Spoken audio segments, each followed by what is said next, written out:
Hello hello बच्चों, आप सभी लोग सुपर मैथ में स्वागत है। तो मैं फिर क्लास 12 का ये वीडियो बनाने के लिए मैं पार्ट नंबर 7 है जो मैं इसको ये लास्ट हमारा पार्ट होगा जो 3.1 कंप्लीट हो जाएगा। इससे पहले मैं 6 चैप्टर 6 पार्ट में क्या हूँ अपलोड कर दिया हूँ। आइए हमारा 3.1 का जो पार्ट होगा 7 होगा। तो इसमें हम आइए क्वेश्चन, इसमें पार्ट 7 में हमारा 2 क्वेश्चन है 9 और 10। तो इसमें हमारा क्या हो जाएगा, ये एक्सरसाइज कंप्लीट हो जाएगा। तो आइए इसमें इस क्वेश्चन को बहुत सरल मेथड से बताने का प्रयास करूंगा कि हर एक बच्चा को आसानी से समझ में आ जाए। तो आइए इस क्वेश्चन को देखते हैं। कह रहा है कि क्वेश्चन 9 ये है कि x तथा y के प्रदत्त किन मानों के लिए आव्यूह के निम्नलिखित युग्म समान है। युग्म मतलब क्या होता है, जो इसका युग्म मतलब होता है मैथ में युग्म जो होता है, युग्म को हिंदी ये मैथ के भाषा में तो हिंदी वर्ड है, लेकिन युग्म में मैंने होता है बराबर। मैथ के भाषा में युग्म में क्या होगा, बराबर, है ना। युग्म में जोड़ा भी हो सकता है, जोड़ा को ही बराबर कहेंगे, है ना। तो ये मैथ भाषा में युग्म में क्या होगा, बराबर होगा। तो ये नहीं कह रहा है कि जो दो हमारा अवयव दिया हुआ है, ये जो मान इसमें एक्स वाई का मान आएगा, तो इसमें लिखा है ऑप्शन दिया है कि एक्स के वैल्यू -1/3 वाई के वैल्यू y = 7 और बी का मान ज्ञात करना संभव नहीं है। कहना है कि 2 नंबर बी नंबर का है ज्ञात करना संभव नहीं है। इसका मतलब ये हुआ कि जो एक्स वाई का जो मान आएगा इन चारों ऑप्शन में से क्या होगा, कोई नहीं आएगा। फिर कह रहा है कि y = 7 x = -2/3, डी का वैल्यू x = -1/3 y = -2/3। यानी इस चारों ऑप्शन में से बी नंबर में कह रहे हैं कि ज्ञात करना संभव नहीं है। तो देखिए मैं इसको हल करूंगा, x y का मान निकालूंगा, देख रहा हूँ किस पर हमारा जो मान आ रहा है या नहीं आ रहा है। तो मैं इसको मैं इरेज कर रहा हूँ। देखिए हमारा ये जो अवयव है, मैं क्वेश्चन 8 के लिए हल कर रहा हूँ। क्वेश्चन 8 के लिए मैं क्या कर रहा हूँ, हल। तो देखिए आइए समझते हैं। 3x अब प्लस में 7, y प्लस में 1, आइए हमारा 5, आइए हो जाएगा 2 माइनस में 3x, ये हमारा एक हुआ। इसको समान, देखिए ये जब समान है ना, तो इसको हम बराबर करेंगे, बराबर में रखेंगे 0 और y माइनस में हो जाएगा 2, आइए हो जाएगा 8 हो जाएगा, ये 4 है। देखिए इन दोनों को मैं क्या कर दिया, समान है यानी बराबर कर दिए। और देखिए मैं पहला पॉइंट को पहले से कंपेयर करूँगा, यानी हमारा हो जाएगा कि 3x अब प्लस में 7 = 0, क्योंकि इससे अंडरलाइनिंग किस लिए किया हूँ कि समझने के लिए।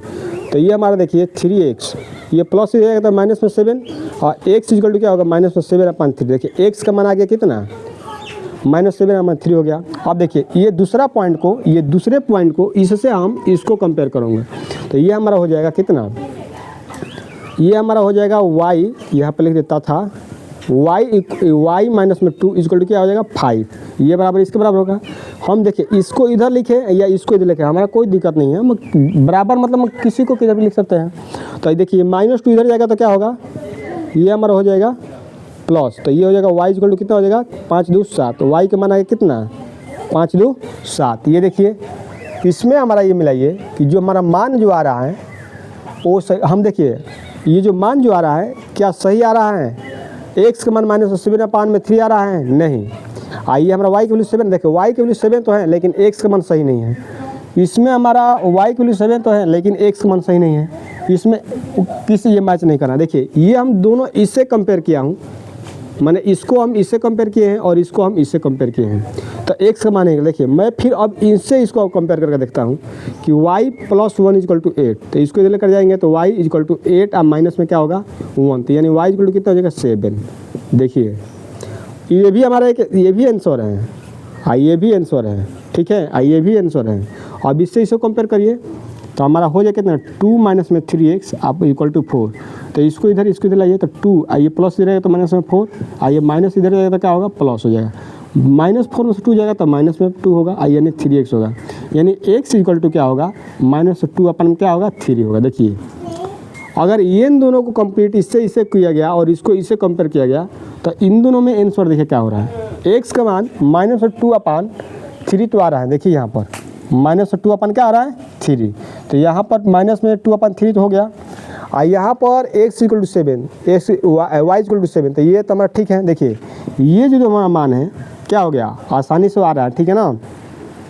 लेकिन इस पर क्या है, हमारा मान नहीं आ रहा है, क्योंकि इधर लेके जा रहे हैं तो नहीं आ रहा है। आइए भी तो मेरा एक पर आ रहा है और एक पर नहीं आ रहा है, बात समझ में आ रहा है ना। यानी दोनों कंडीशन में हमारा वैल्यू क्या होना चाहिए, सेम ही होना चाहिए, भले हम किसी भी वजह से निकालें। तो इसलिए हमारा क्या होगा, ऑप्शन बी नंबर क्या होगा बी नंबर क्या होगा, ऑप्शन सही होगा। लिखेंगे अतः, यहाँ पर लिख सकते हैं कि अतः ऑप्शन बी ये भी लिख सकते हैं कि अतः विकल्प बी सही है, ठीक है ना, बी सही है। देखिए इसलिए सही होना चाहिए क्योंकि जो हमारा दोनों अगर अवयव सम निकालते हैं तो दोनों का वैल्यू अगर सेम आता है तो हमारा क्या होता है, ऑप्शन सी सही होता है। अगर एक पर सही आ रहा है एक पर गलत आ रहा है तो ऐसा हमारा सही नहीं है। तो देखिए ये जो हमारा क्वेश्चन है 9th कंप्लीट हो चुका है। अब हम बताएंगे 10th। तो आइए इस क्वेश्चन का स्क्रीनशॉट ले लीजिए, तब तक मैं बताऊँगा इसको। देखिए इसके अब मिटा रहा हूँ इसको, मैं क्वेश्चन नंबर बताऊँगा अब कितना, 10th। तो इसको हटा देते हैं।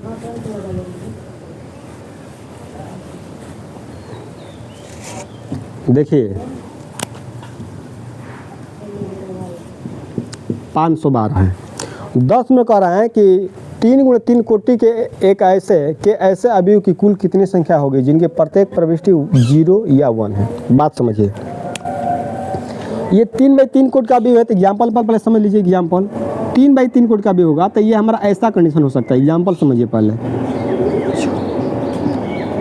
देखिए R1 R2 R3, ठीक।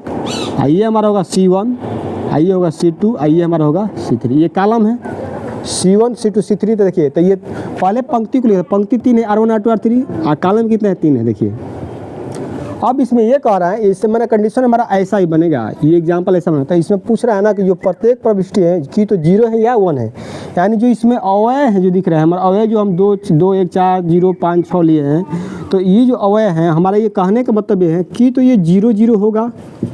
बात समझिए, 0 0 और नहीं तो हमारा 1 1 1 करके होगा। बात समझिए, इस कंडीशन में होगा। ये भी 3/3 का है, 3 × 3 का, ये भी 3।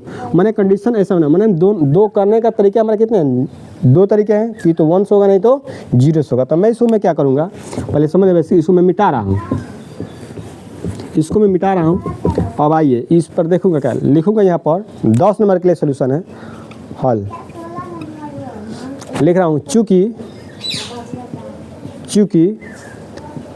3 × 3 कोटि के अवयव में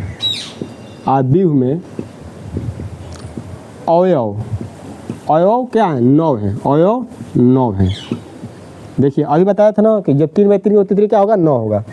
9 कैसे होता है, बात समझ लीजिए। A B C और D E F, आइए हो जाएगा G H I। गिनिए इसको, कितना है, 3 3 के 9 होगा, नहीं 9 अवयव है, इसी को अवयव बोलते हैं। ये 9 अवयव है। इसको हल करने का, इसको हल करने का 2 तरीके हैं, 2 तरीके हैं। अब देखिए 2 तरीके कौन करें, 0 और 1, 0 और 1 है। बात समझ लिए, 2 तरीके करेंगे 0 1 की तो अवयव हमारा पूरा 0 0 होगा, नहीं तो 1 1 होगा। तो मैं क्या लिखूंगा, देखिए पूरा अवयव कितने हैं, 9। पूरा अवयव कितने होंगे, 9। अब करने का तरीका कितना है, 2। तो 2 के पावर 9, 2 के पावर 9 का मतलब ये हुआ कि 2 को हम 9 बार लिखते हैं, यानी 2 × 2 × 2 × 2 कितने बार होगा, 9 बार होगा, 9 बार होगा, ठीक है। 2 2 4 2 6 2 8 1 9। अब इसको देखिए मल्टीपल कराएंगे, इससे इसमें करते जाएंगे मल्टीपल। देखिए 2 दूना का 4, 4 दूना का 8, 8 दूना का 16, 16 दूना का 32, 32 दूना का 64, 64 दूना का 128, 160 में 256, 256 करेंगे तो कितना होगा, 512। तो यानी हमारा आप हो जाएगा आंसर कितना होगा, 512। यानी हमारा यही हमारा क्या होगा, आंसर होगा। यानी 2 के पावर 9 500 क्या होगा, 12 होगा। तो देखिए ये हमारा पर्सनालिटी 3.1 है ना, जो हमारा पूर्ण रूप से पार्ट 7 तक में आकर क्या हो गया, हमारा एकदम क्या हो गया, सोल्यूशन हो गया। एक एक क्वेश्चन यानी पूर्ण रूप से हल हो चुका है। 3.1 पर्सनली जो है सोल्यूशन हो गया। हाँ, ये वीडियो आपको समझ में आ रहा है तो वीडियो को लाइक और चैनल को सब्सक्राइब जरूर करें। हर शाम 7:30 बजे यूट्यूब चैनल पर ये वीडियो आपको मिलेगी। और ये वीडियो आपको फेसबुक पर मिलेगा, तो आप फेसबुक देखिए तो पेज को फॉलो जरूर करिए, क्योंकि ऐसे वीडियो यानी आपको मैं सीरीज चला रहा हूँ। तो वीडियो में लास्ट तक बने रहिए और वीडियो को लाइक और शेयर कमेंट जरूर करते रहिए। मैं अगला नेक्स्ट जाऊँगा पर्सनल लेकर आऊँगा, 3.2 का आऊँगा जो उसमें बेसिक होगा। तब तक इस वीडियो में बने रहे, तब तक मैं चलता हूँ।